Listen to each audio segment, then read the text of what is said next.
High পটল, তুই এত সাহসী কেন রে? আরে কুমু, ভয় পেলে চলে, দুষ্টুমি করতে হয়। কিন্তু আমার ভয় করে যে। হাহা, দেখাচ্ছি সাহস। ভয় নাই কুমু। আমি পটল চল না, আজ আমরা মাঠে ঘুরতে যাই। চল, তবে আজ আমরা নতুন কিছু শিখব।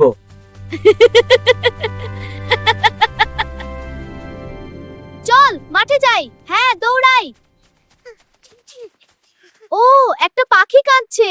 ভয় পাস না, আমরা সাহায্য কুমু করব। তার গোল শরীর দিয়ে বাসাটা ধরে রাখলো আর পটল লাফিয়ে লাফিয়ে ডালগুলো ঠিক করে দিল। হ্যাঁ, আমরা পারলাম। এবার পাখিরা নিরাপদে থাকবে। অল্প সময়ের মধ্যেই পাখির বাসা ঠিক হয়ে গেল। তোমরা সত্যিই ভালো বন্ধু।